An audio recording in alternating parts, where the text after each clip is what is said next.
Dorsu, may I start by quoting Martin Luther King, Dr. King, who said that the arc of history is long, but it bends towards justice.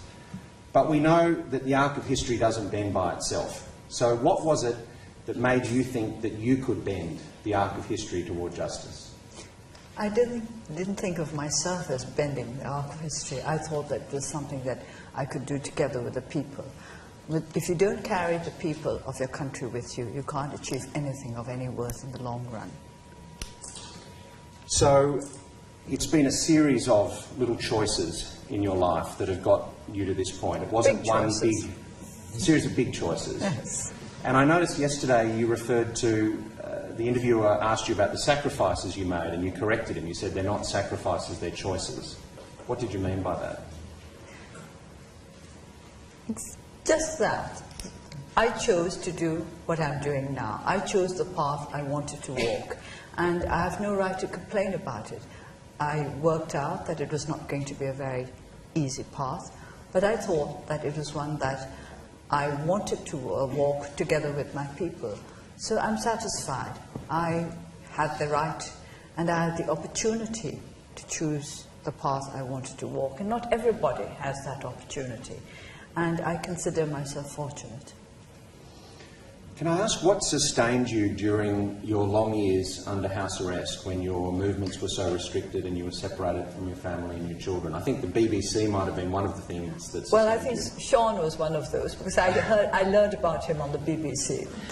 And it was very nice to know that there were people outside in the big wide world who were not only concerned about what was going on in Burma, but were concerned in an informed way, in an intelligent way. Being concerned is not enough. You have to go about it in the right way. Now you spend, you spent most of that time in Rangoon, a wonderful, charming city, and now you spend a lot of time in a different house, Rose Cottage, in a very different city, the capital, Naypyidaw. I don't like the name Rose Cottage. There are no roses around there. You're right, and as Sean said, Naypyidaw is somewhat lacking in charm. I know you won't mind my saying that. It has giant presidential palaces and multi-lane highways and no people to be seen anywhere except security forces. But you're in Naypyidaw because you're a parliamentarian and you're a practising politician, as I said. How has it been, how have you found it to change gears from being, and switch from being a global human rights paragon to a national political leader? Well, this is a question I always find very strange, because I've always thought that I was a politician. I look upon myself as a politician and not as an icon. I always object to the expression icon, the word icon, because it's very static, isn't it? It just stands there, or sits there, or hangs on the wall. And I have to work very, very hard. And so I do object to being referred to as an icon. It seems to indicate that I do nothing except let myself be shown.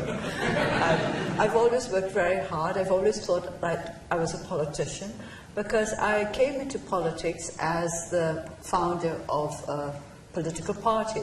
I can't think of anything being more political than that. And for me, it's not a transition. It's just a continuation of the journey I started back in 1988.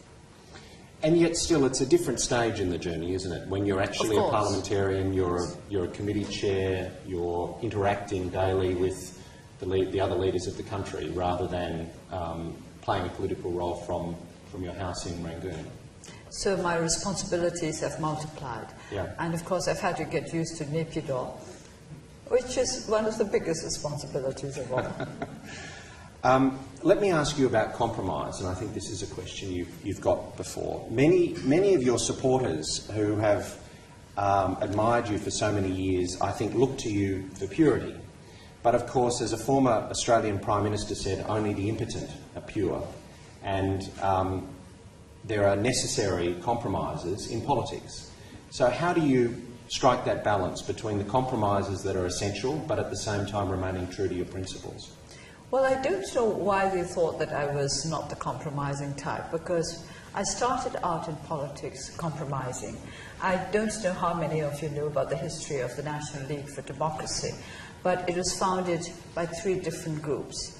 There were those who were part of my group, as it were, and there were those who were led by retired General U Tin Oo, and these were retired army officers. They called themselves the patriotic, I don't know how it translates into English, the patriotic old comrades, that's right, patriotic old comrades. They were all retired army officers. And then there was another group led by, again, a retired brigadier, Aung, but that was not made up entirely of retired army officers. It was made up mostly, I think, of people who were close to him personally. So these three groups got together to found the National League for Democracy. And it was a compromise to begin with, because there were many within those groups who could not get on with one another. But we had to get together in order to create the kind of united front we needed to lead the movement for democracy. So I started out in politics understanding very well the necessity as well as the value of compromise, but compromise based on principles. We were not going to compromise with those who did not believe in democratic values. I think, again, those of you who followed the history of the NLD will be aware of the fact that Aung's faction broke away from us quite early, that is to say about three months after the founding of the party.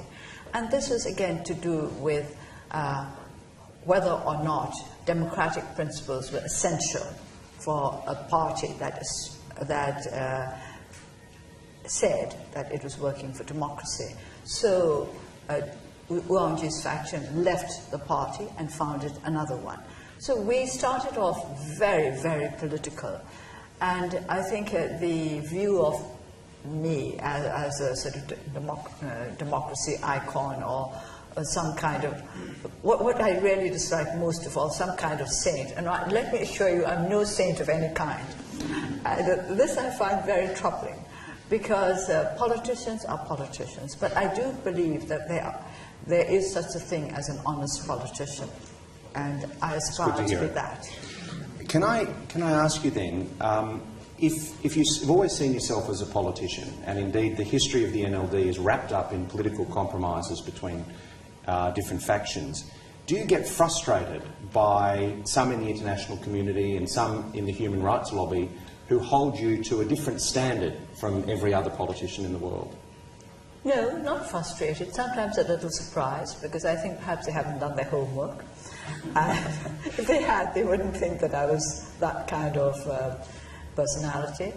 And sometimes, I have to confess, a little irritated, because, not frustrated, irritated. Again, for the same reason. I think that people should do their homework.